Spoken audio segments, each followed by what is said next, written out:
I've talked about Steven Universe a few times in this channel already, including a very recent video I made just a while back, and I think I've made it clear by now that I really do like Steven Universe. I'm not gonna delve into it too much, but Steven Universe is just a very special show. It has some beautiful art in the backgrounds, and it also, especially for me, it has some great characters and an ever-evolving story that, as a kid, kept me really invested on it as it went on, as opposed to many of its contemporaries that were just episodic comedies. I feel like Steven Universe stands out, even in comparison to other more serialized Cartoon Network shows and the like, because it's filled with a lot of emotional maturity, which is what I would personally describe as the essence of the show, the secret sauce that makes Steven special like no other animated series of its kind. At the very least, you can't deny that it's a very emotionally sincere story. It tackles subjects most stories at its age range simply don't dare to. And I'm not even talking about the LGBT stuff, that's pretty much another topic entirely. Just the whole idea of growing up, trauma, the nature of relationships, all of that is explored very poignantly in Steven Universe in a way that doesn't feel particularly preachy or like it's talking down to the audience, while still remaining a show that can still be enjoyed by kids. But out of all of those themes, I feel like the most important one, and the one that sticks out the most in the show, is the beauty of being a human being. Or, like, even more broadly, the beauty of being alive in general. I'll admit I'm a bit of a sucker for stories with this sort of central subject or theme, but there's a good reason for that. Plus, it was probably Steven Universe that introduced me to it, so, you know, that and possibly also Pokemon Mystery Dungeon. No matter what, it's still great for an 11-minute Cartoon Network show, just in how much it's able to address and talk about. And ultimately, all of those things lead to a particular vibe Steven Universe has. It's sort of nostalgic, emotional, poignant, beautiful. I don't know, there's many words you can use to try and describe it, but it's not simply an adjective. It's the sum of all the parts makes Steven Universe feel particularly beautiful and unique in its own way. I did mention nostalgic, but it's not because of the fact that I am, of course, nostalgic towards the show. I grew up with it. The way the story tackles the characters day to day and their relationships really feels close to home and familiar. Many stories have found families, but Steven excels in making it feel real with its unique blend of the mundane and the fantastical, of the fun and the dramatic. It's a show that, no matter the destination, if the journey sticks with you, it sticks with you. Which is exactly why we're gonna discuss Sad Destination, and how it kind of disappointed me just a little bit. I could honestly keep gushing about the show for hours, it's that good. But that wouldn't make it for a particularly interesting and varied video. So with that in mind, know that everything I'm gonna talk about here comes from a place of love and admiration for what Steven Universe is and means to me, because it really does mean a lot. It's little issues I only care so much about because I love it so much. That said, one of the issues I did notice even as a kid as I was keeping up with the show was the gradual shift in pacing more or less between season 3 and season 4. One of the very nicest things about early Steven Universe is how it would very slowly introduce the more fantastical, or I guess serialized aspects of the story as it went.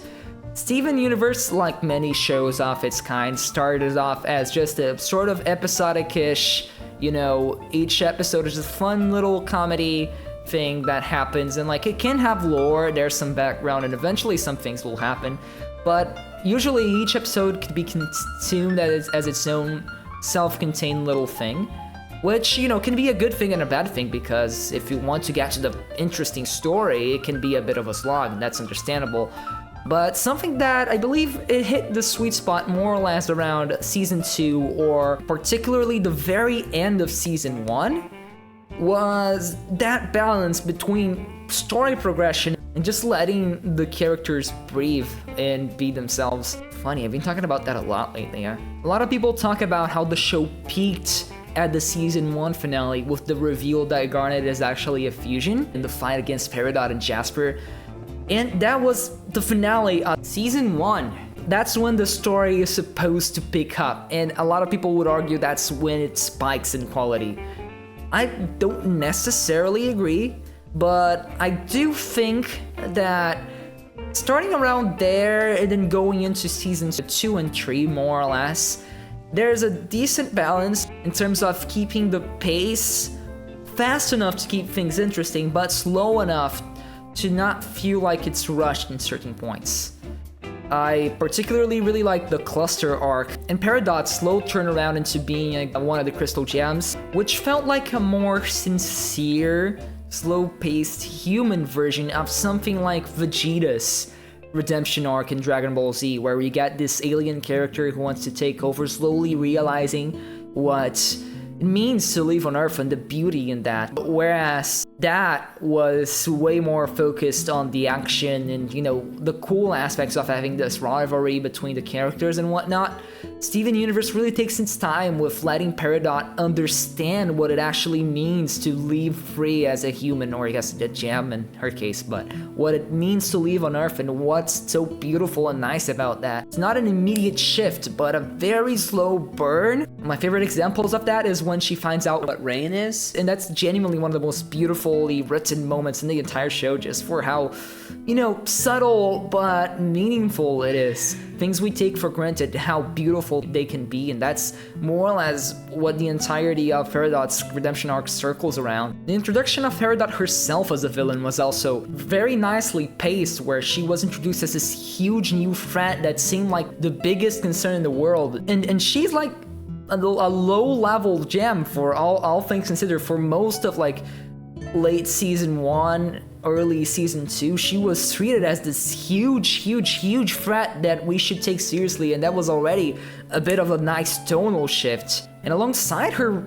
redemption, we also got the cluster build up, and how that was like half a season of dealing with building up the drill to deal with it. And I know some people don't like that part in particular is a bit slow paced, but I'd argue it gave a lot of gravity to the moment where the cluster actually did come out. Like, that felt like a whole big deal, you know? We dedicate this portion of the series where we're gonna switch the status quo, and it has, you know, gravity to it. It has meaning, and it was, yeah, a bit of a slow burn, but it still kept the story going, it still kept things moving, and it felt like it gave proper importance to this now very iconic plot point of the series. But many would argue that nothing after that really hits as hard as, you know, Jailbreak and the cluster. Because I remember even noticing this as a kid. When we got to the first time Steven actually goes to the gem homeworld with Flowers and all that stuff happens, that was like somewhat 2-3 episodes, 4 maybe, of that, and then suddenly we're back on Earth.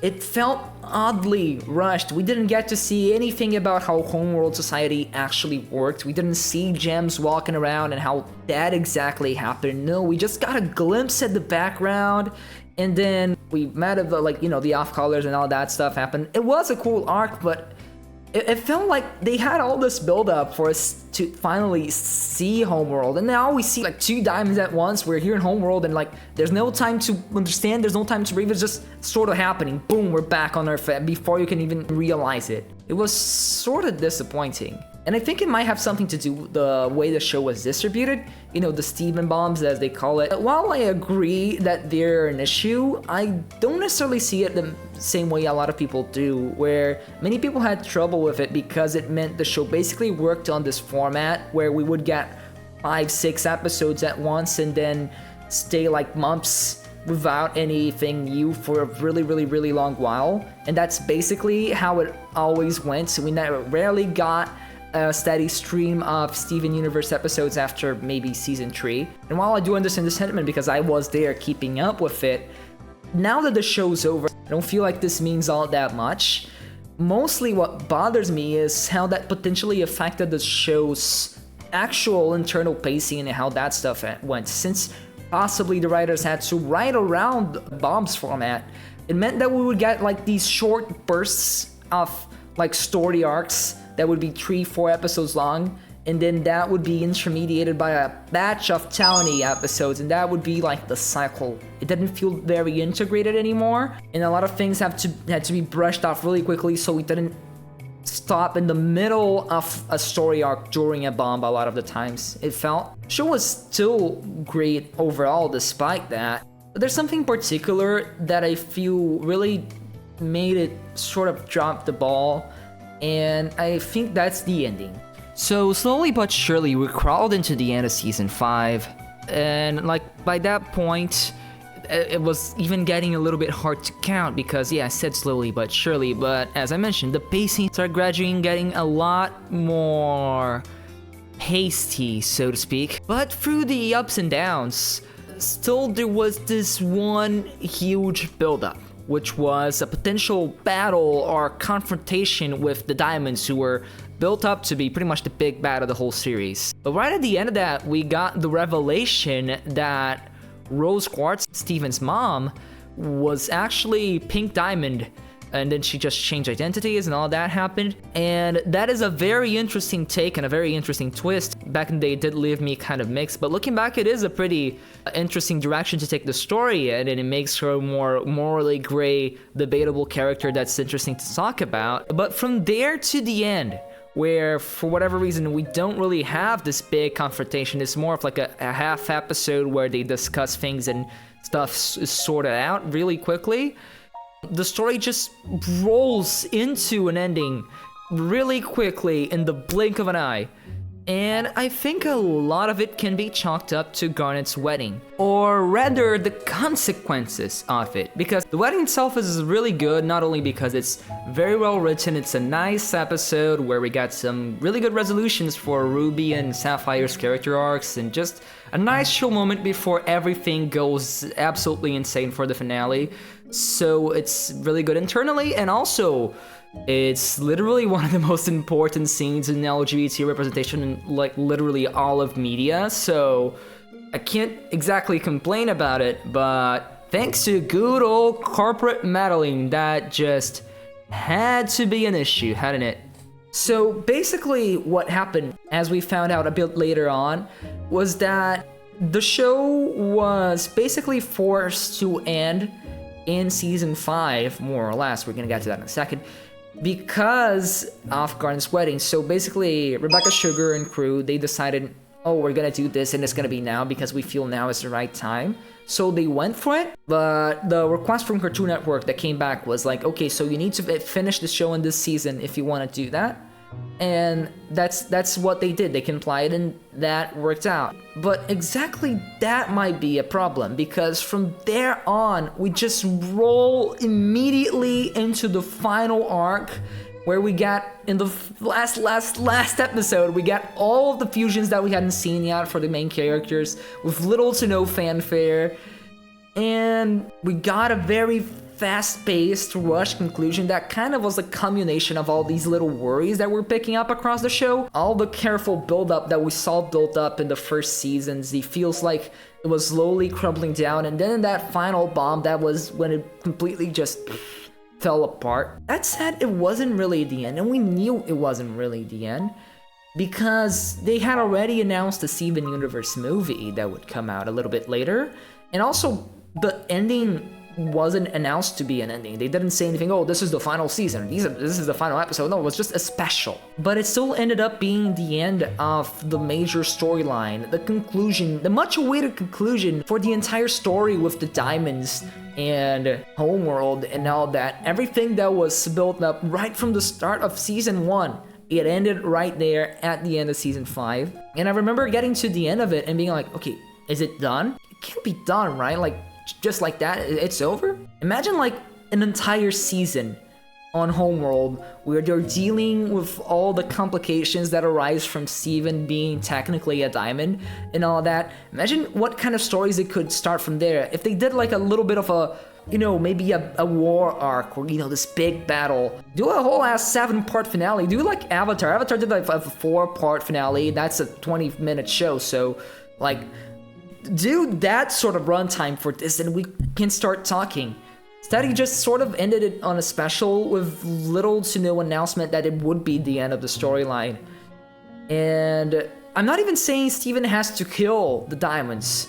Just look at, again, Avatar and how that dealt with its main bad guy without having them die, which I do feel is appropriate for Steven's particular message and tone, that is valuing life and trying to preserve it as much as possible.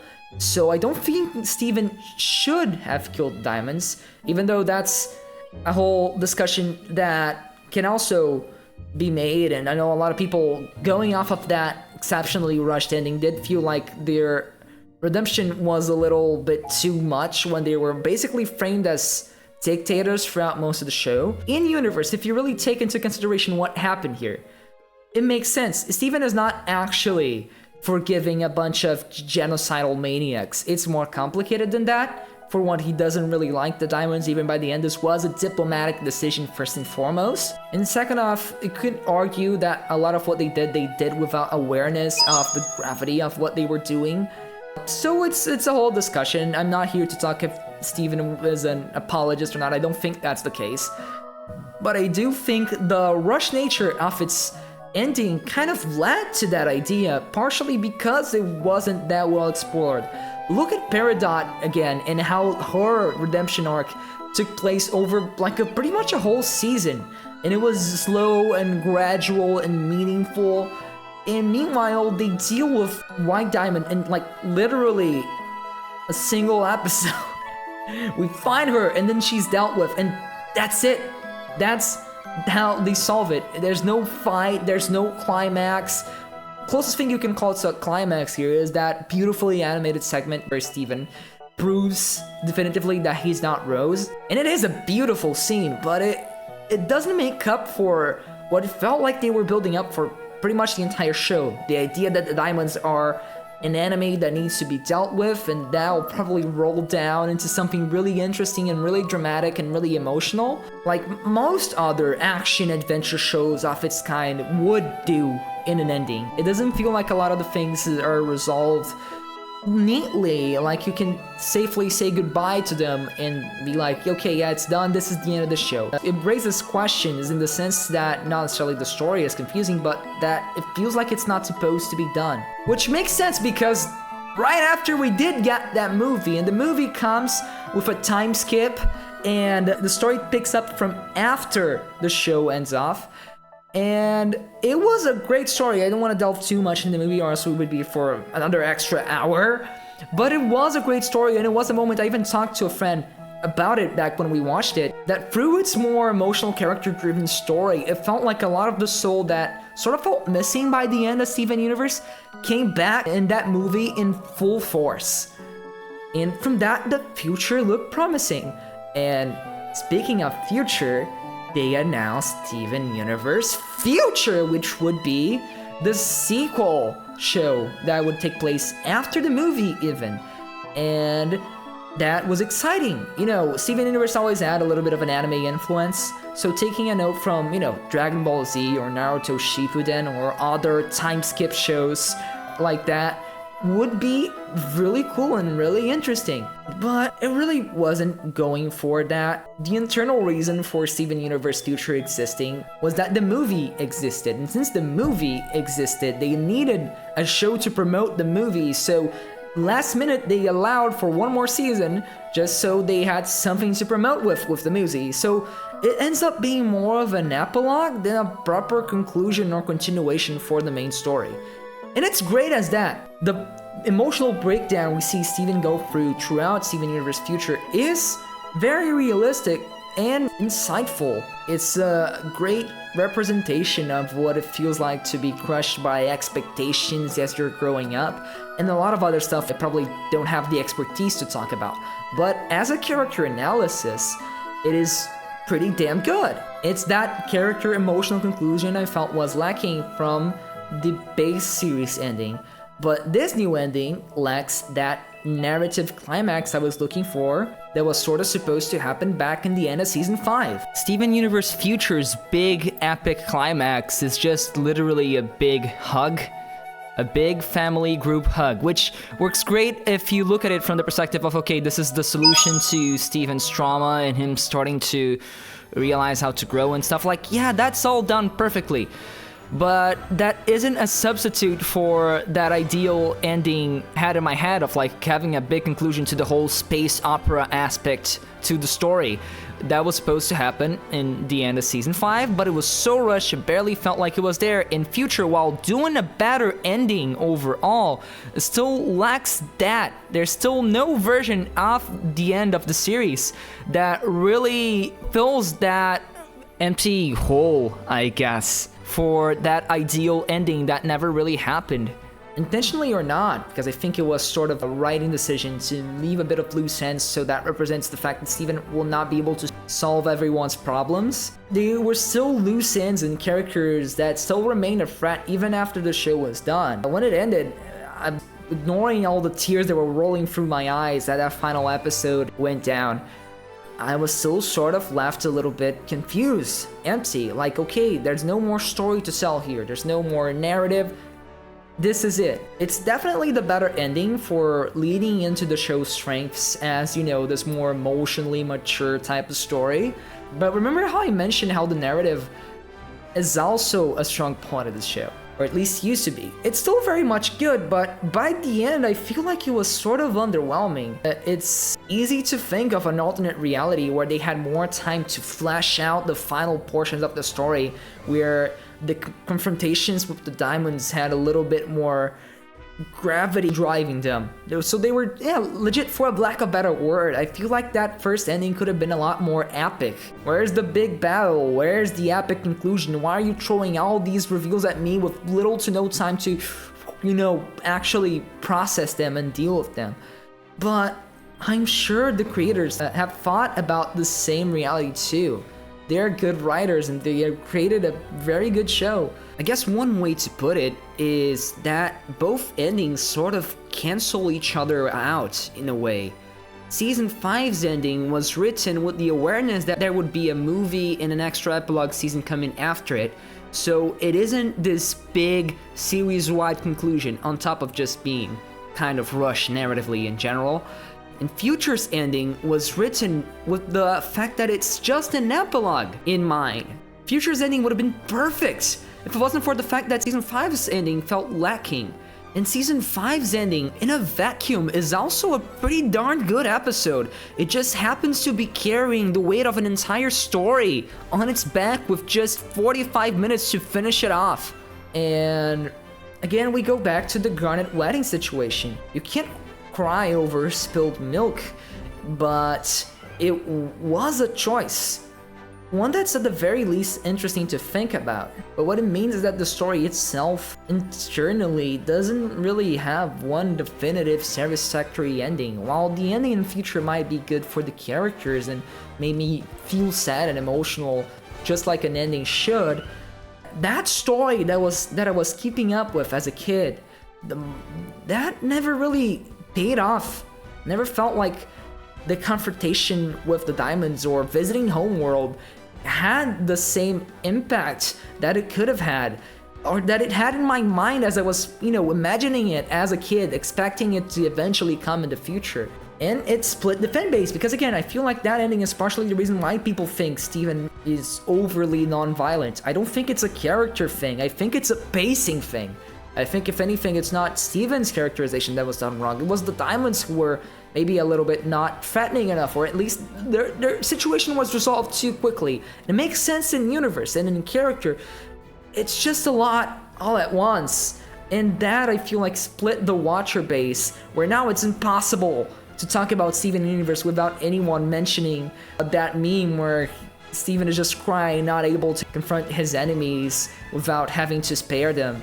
Or like, bro can fight. He can fight. He is strong, but That ending kind of changed everyone's perception of the character, and it sucks. I still can't underplay the importance of Garnet's wedding, but it's also important to understand its effects. I hope it, and also the Owl House with its also compromised ending, can carve a way for other inclusive shows to end with a little bit more breathing room, a little bit more properly. But it's so sad that it feels like something is missing. But that's it, really. Life is about the journey, and so is Steven Universe. While the endings sort of left me underwhelmed a little bit because of all of the stuff that I talked about, it's a show that I would still highly recommend to anyone, and one that means a lot to me to this day. And despite all of that, I'm still so glad it exists. Thanks for watching, everyone. Goodbye.